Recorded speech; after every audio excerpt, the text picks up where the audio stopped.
Bonsoir, bonsoir, nous sommes toujours en direct de la journée des ondes positives en terre nantaise et je suis avec Olivier Brony, Olivier Brony. Est-ce qu'on te saoule avec les blagues brownie au chocolat? sans arrêt. C'est vrai, ça te fait rire, ça te fait quoi? Ça me fait chier. Ça te fait chier? Ok, c'est bien. Alors, ça va? Ça va bien. Et toi? Ouais, on dirait que Ouais, j'ai envie ça te va bien, hein? d'être sur un trône là. T'es confortable? Ouais, cool. C'est bien de travailler dans ces... Ce serait rigolo d'avoir des bureaux avec des fauteuils comme ça. Alors raconte-nous, raconte-nous qui tu es. Une question très simple. Qu'est-ce que tu fais ici, tout ça? Qu'est-ce que je fais ici? Donc je suis dans le cadre des journées des ondes positives, suite à une rencontre récente avec Carole. Et en fait, elle venait me voir pour trouver des subventions pour organiser ces journées. Ok. Tu l'as aidé? Pas de cette façon-là, en fait. Mais elle est ressortie d'entretien en disant il faut absolument que tu interviennes au cours de ces journées. Donc voilà, je suis là pour proposer un atelier qui est un voyage méditatif. Méditatif, ok. Où on se barre dans son futur et pour se connecter avec des émotions super porteuses et qui font que voilà, tout ça va être ancré profondément et donner cette envie de mouvement. Alors c'est marrant parce que la méditation, on dit souvent la méditation pour apprendre justement à être dans l'instant présent. Mais dans l'activité dans l'art de la méditation, il y a aussi ce qu'on appelle de la visualisation positive. Ouais. Là, c'est ça? Est-ce que tu peux nous expliquer un peu ce voyage? J'imagine, tu m'avais dit que ça durait 40 minutes. Donc là, est-ce que tu peux nous donner un aperçu ou nous expliquer quel est le processus de ce voyage? En fait, il y a une alternance entre les deux aspects. L'aspect comme ce que tu évoques, qu'on va retrouver dans la méditation en pleine conscience, où l'idée c'est quand même d'être plutôt dans le vide, quoi, et d'être... dans le vide? Dans le vide. Dans le vide, c'est ça, parce que dans le vide, oui. Oui, dans le vide, c'est ce que j'ai dit, je crois. Ouais. Dans le vide et d'autres moments où tu es très centré sur ton intention, donc sur ce qui est important pour toi, et tu provoques en toi une montée en énergie et qui après repasse par un temps de lâcher prise. En fait, tu te prépares, donc pendant un temps, comme dans une méditation classique, tu vas descendre en onde cérébrale et puis être sur quelque chose qui est un élargissement de ta conscience. Puis tu introduis l'intention, comme je l'évoquais, puis tu repasses par un autre temps où ta création, tu la laisses partir dans une logique d'abandon. Parce que ce qui est important, c'est pas du tout le comment les choses vont se réaliser. C'est le quoi. Voilà, c'est le quoi, la cible. Donc on travaille beaucoup sur la cible, mais pas que intellectuellement, c'est vraiment un ancrage émotionnel fort. Et le tout est guidé par ma voix et porté par de la musique. Et la musique quoi? De l'électro? Ouais, c'est plutôt de l'électro, donc un peu atmosphérique au début. Ah, c'est vrai? Ouais. Ah, je voulais faire une blague, c'est tombé à l'eau. Non, c'est tombé à l'eau. Okay. Et c'est de l'électro tranquille, alors c'est de... Ouais. Non, c'est du chill out? Oui, c'est ça, très, très planant. Okay. Et avec souvent des musiques qui sont étudiées pour être en vibration avec les fréquences vibratoires de l'organisme, ce qui fait que ça joue un vrai rôle. Est-ce qu'il y a un lien avec de la musique binaurale? Non, je sais pas. Je sais pas forcément ce que c'est, donc ok. Et le milieu, il y a le passage où tu es sur ton intention, tu es plutôt porté par des musiques épiques, un peu style musique de film, parce que quelque part, en fait, tu es... Comme ça? Ouais, ça peut être ça, donc avec des montées vraiment crescendo pour petit à petit faire monter l'énergie en lien avec ton intention. Voilà, et puis ça se termine, les méditations, toujours par un temps vraiment d'ouverture, ouverture du cœur, gratitude, reconnaissance vis-à-vis de soi, vis-à-vis de la vie, et pour être vraiment dans une attitude qui t'ouvre à recevoir.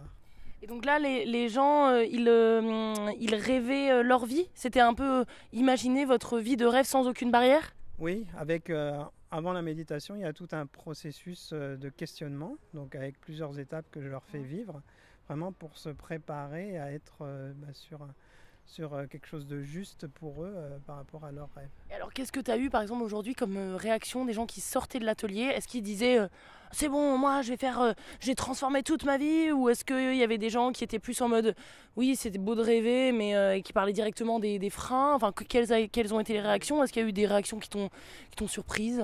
J'ai jamais de réaction surpris autour des freins. C'est-à-dire ce qui est formulé est plus ou moins fort en termes de montée en énergie, d'engagement. J'ai jamais entendu quelqu'un qui disait ton truc, bon c'est bien, mais il y a mon quotidien. Donc les gens, quand ils sortent, ils sont... Et c'est pas que quand ils sortent, parce que souvent j'en vois quelques temps après. Donc il y a vraiment quelque chose qui connecte, qui est vraiment très fort pour eux.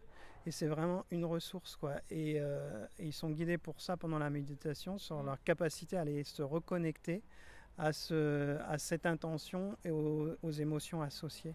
Donc ils repartent vraiment avec ça pour eux. Alors je ne suis pas en train de dire qu'il suffit de méditer une fois et c'est bon. Simplement, ce qui est vraiment marquant dans ces méditations-là, c'est que dès la première fois, 80% des personnes ressortent en disant « waouh » et en disant « j'ai envie d'y retourner ». Et si on compare ça avec des pratiques qui semblent être beaucoup plus dans l'effort, de dire bon, j'ai rien du tout contre la pleine conscience, simplement ce que je vois, c'est que j'interviens souvent des gens qui méditent avec d'autres approches et ils disent bah ok c'est bien, mais avant qu'on en ressente les bienfaits, il faut quand même un certain temps. Donc il faut s'y tenir. Je pense que bah voilà, dans l'Occident, on est quand même dans une mentalité qui est résultat relativement rapide, etc. Il y a cette envie, cette urgence. Alors on peut dire que c'est contradictoire par rapport à la méditation, mais ce qui n'empêche, voilà, au niveau du ressenti, moi ce que je note, c'est que les gens ont envie d'y retourner. Et j'anime régulièrement des ateliers de méditation. Bah, les gens, je leur demande des témoignages après, ce qu'ils m'écrivent, c'est super et tout. J'avais essayé d'autres méditations avant, finalement j'y arrivais pas. Là je médite tous les jours et pour moi c'est un plaisir. Et quand ça se produit pas, ça me manque. Du coup l'idée, c'est que voilà, les gens qui expriment le fait qu'ils ont envie d'un deuxième épisode, enfin de continuer cette forme de méditation, est-ce qu'ils peuvent le faire, est-ce que c'est quelque chose qu'on peut apprendre à faire seul ou est-ce qu'il faut prendre rendez-vous avec toi ou comment ça se passe? C'est ni l'un ni l'autre. Je pense que comme le process nécessite quand même des changements d'étape, des changements d'énergie, moi j'y arrive même pas, c'est impossible je crois, enfin à moins d'avoir une pratique de plusieurs années, dizaines d'années, d'être à la fois garant du processus et dedans. Okay. C'est très compliqué parce que si tu te dis bah oui là ma conscience s'est répandue dans tout l'espace, c'est le moment d'introduire mon intention, bah, tu es sûr que c'est le mental qui est aux manettes, le cerveau analytique, et ça ne fonctionne pas. Et donc moi ce que je propose, c'est suite aux méditations que les gens font en atelier ou autre, c'est de télécharger des méditations guidées que je propose et de continuer à travailler avec ça. Et moi-même, je le fais. Donc, j'enregistre mes propres méditations et je me fais guider par ma propre voix. Donc, au début, ça va, ça te rend pas trop schizo ou... Au début, c'est un peu space, mais après, tu t'y fais, quoi. Et on peut les trouver sur Internet ou c'est payant? Faut aller sur mon site. Et c'est vrai que c'est un petit peu payant, mais je fais ça pas trop cher parce que je veux que ça soit accessible au plus grand nombre. Donc, avec un petit guide de 2 pages pour se préparer à la méditation. Et puis, exactement la même méditation que j'ai fait en live là tout à l'heure, elle est enregistrée et puis avec des conditions de son aussi qui sont, enfin je suis assez sensible à ça et que les gens écoutent ça dans des bonnes conditions quoi. Donc écouter ça avec un casque d'iPhone où il n'y a pas beaucoup de basses, etc. Moi je conseille pas parce que comme c'est de l'électro, il faut des grosses basses. Ouais, et puis c'est étudié donc si t'as pas les basses, les vibrations qui vont avec, ça se produit pas. Et donc là, je suis en train d'étudier une voix complètement différente. Tu prends une seconde voix, tu prends une autre voix? Ah non. Non, quand j'ai une voix différente, c'est pas ma voix moi. Okay. Une autre façon de faire. Okay. Et donc notre voix VOIE. De travailler avec des compositeurs, des musiciens, et sur un autre registre, on va essayer d'explorer en fait le jazz, notamment avec piano et saxo, pour essayer de voir si ça fonctionne avec des musiques complètement différentes. Parce qu'il y a des gens, quand ils écoutent des trucs qui font un peu trop new age, ils se disent c'est quoi ce truc-là, ça me gonfle, j'ai l'impression d'être dans un spa. Donc il ne s'agit pas de spa, il s'agit... C'est cool un spa, non? Oui, ça peut être très cool, mais il y en a qui... Oui, non, mais je comprends, on a des sensibilités différentes par rapport aux musiques. Et donc de pouvoir proposer d'autres choses pour d'autres personnes qui sont sur d'autres spectres musicaux. C'est super intéressant comme recherche. La méditation en entreprise? La méditation en entreprise, ça progresse. Donc, il y a beaucoup de stages de MBSR, enfin de méditation de pleine conscience qui sont proposés. Donc, moi, les méditations que je propose, comme elles sont à vertu projective pour construire un futur, sont très adaptés en fait à la culture d'entreprise. Mais encore une fois, après, c'est toujours pareil, il faut convaincre, il faut que les gens soient en confiance, et donc je vois que ça progresse de plus en plus. Donc pour des dirigeants, donc on propose un séminaire qui s'appelle Dirigeants inspirants, qui vise à les connecter vraiment avec leur intériorité pour qu'à l'extérieur et leur façon de diriger leur entreprise soit vraiment en lien avec leurs aspirations profondes. Et dedans, donc c'est un séminaire de 48 heures, mais au milieu, il y a un passage méditatif et qui les touche vraiment très très fort à chaque fois. Et puis du coup, aussi continuer à pratiquer. Et ils sont de ce fait-là beaucoup plus alignés avec ce qu'ils cherchent et beaucoup plus rayonnants. Et c'est quelque chose qu'on note chez les gens qui pratiquent ce genre de méditation. Hein, donc la banane, tu sais ce que c'est. Donc, je sais. Donc ils ont clairement la banane et un rayonnement beaucoup plus fort. Et on n'est pas dans le monde des bisounours, c'est clair. Mais voilà, il y a cette joie, ce plaisir d'être et ce plaisir d'entraîner les autres qui se ressent. Je trouve que les bisounours sont victimes de discrimination. Oui, c'est clair. C'est clair. On dit tout le temps, tu vis dans le monde des bisounours et ça devrait être un compliment de dire tu vis dans un monde où même si les bisounours peuvent avoir un côté un peu flippant, je sais pas, j'en ai jamais rencontré, mais quand j'avais dit à quelqu'un au salon de la radio oui, j'ai envie de créer un média positif, et il m'avait dit fais attention de ne pas créer un média de bisounours. Ça m'avait envie de pleurer. C'est vrai que comme toi, ce genre de réflexion qu'on entend tout le temps m'énerve un peu, mais maintenant je considère que je suis au-dessus de ça. Au-dessus, ouais, c'est bien. Et puis quand il voit au bout d'un moment quelqu'un qui sourit, qui fait, et qui entraîne, il se dit tiens, il y a peut-être un truc là. Hein, donc, ce serait bien sympa d'être heureux en fait. Ouais. Et est-ce que tu as déjà réussi à j'ai envie de dire séduire un sceptique bien sceptique grâce à la méditation? Il faut plus de temps. En atelier, c'est un petit peu compliqué parce que comme il voit que tous les gens avancent, partent, etc., lui, il peut se sentir sur le bord du chemin. Donc, vraiment quelqu'un qui est réticent. Enfin, je travaille aussi en accompagnement individuel. Et là, je leur propose des voyages qui sont encore plus adaptés en fait à ce qu'ils cherchent, à leur personnalité. Et donc, comme ils en ressentent au bout d'un moment les bienfaits, alors il faut y aller petit à petit. Et puis on progresse, etc. Moi, je suis de culture ingénieur, donc tu vois mon look, je donne l'impression d'un mec sérieux à qui on peut faire. C'est vrai que tu fais très sérieux. Oui, c'est vrai. Et en fait, pas du tout. Je sais pas sur le pas du tout, mais en tout cas, voilà, je joue aussi là-dessus. Moi, je suis issu du monde de l'entreprise. J'ai bossé dans un grand groupe pendant 16 ans. Donc voilà, je sais adresser des registres qui sont les autres. Et puis un peu, c'est comme la marche. Hein. La marche, c'est une série de déséquilibres, mais on ne se casse pas la figure.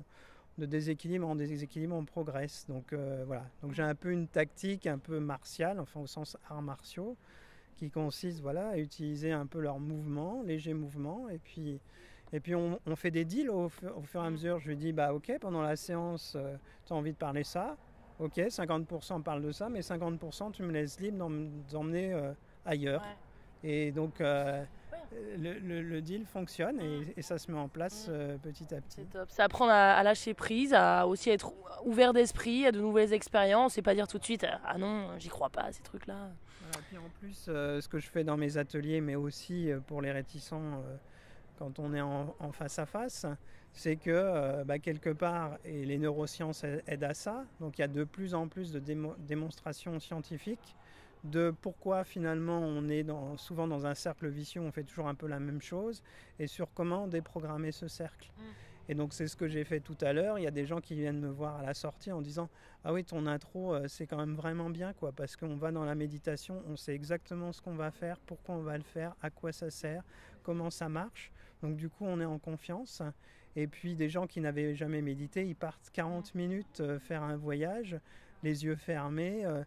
Donc voilà, donc pour qu'ils acceptent de partir pendant ces 40 minutes, il faut qu'il y ait quand même un deal, même si c'est pas dit top là avant, je crée les conditions pour que ça se passe. Quoi.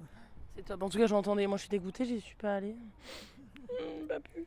Mais j'ai rencontré qu'il y avait des... Tu peux interviewer des gens qui... Oui c'est vrai, ouais, mais j'ai entendu des personnes qui disaient qu'ils étaient partis sur d'autres galaxies.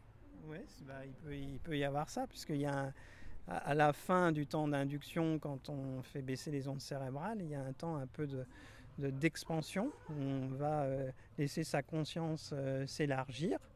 Donc pour certains, ça peut s'élargir très loin. Mais ce qui est important, c'est que les gens restent lucides en permanence. Donc on n'est pas dans une hypnose profonde où les gens ils se réveillent, ils se disent j'ai fait quoi, ah bah oui, on t'a fait déshabiller devant une scène. Donc non, là en permanence, les personnes sont lucides. Et puis à eux de sentir là où ils veulent aller ou ne pas aller. Mais s'ils jouent le jeu, ils se laissent partir. Des fois, ils peuvent partir très loin.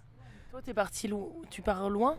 Je peux partir loin, ouais. C'est où le plus loin que tu es allé? Il m'est arrivé une fois, en fait, là c'est plus en termes de sensations physiques, d'être à la fois lucide, donc éveillé, mais d'avoir mes yeux qui étaient en oscillation de REM, donc comme ce qui arrive par exemple.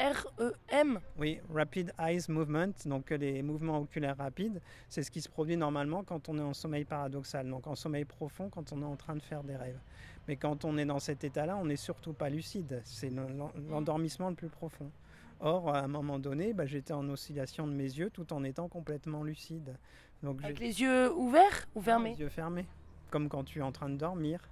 C'est comme ça là? Mais quand tu dors, très profondément, tu as les yeux qui oscillent comme ça. REM, j'adore. Ouais.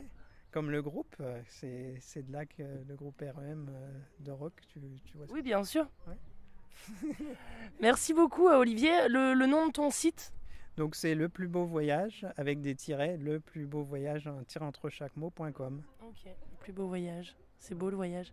Merci beaucoup. Juste si tu as un dernier message ou pas, sinon.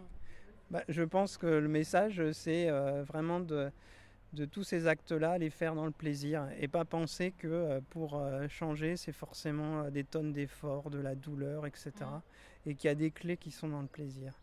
Et donc les voyages que je propose, c'est vraiment de se connecter dans le plaisir, dans le positif et de se dire que c'est possible. Et pour certaines personnes, c'est très décoiffant parce qu'ils sont dans une faible acceptation d'eux-mêmes, de l'amour de soi, etc. Et puis d'un seul coup, ils vivent un voyage où ils vont s'aimer, quoi. Et ils vont aimer ce qu'ils ont comme potentiel en eux. Et donc ça récure fort, mais pour leur bien, quoi. Et je connais pas de cas où les gens sont sortis déstabilisés au point de ne pas vouloir y retourner, quoi. C'est une saine déstabilisation. C'est une saine déstabilisation. C'est très beau. Et le thème aujourd'hui aussi de la journée des ondes positives, c'est avoir confiance en soi et voir le changement, pas être anxieux face au changement, mais voilà. Toi, tu proposes un joli voyage à travers la méditation. Et je te remercie. Merci beaucoup Olivier. Merci à toi aussi et content de cette rencontre. Oui, et beau voyage.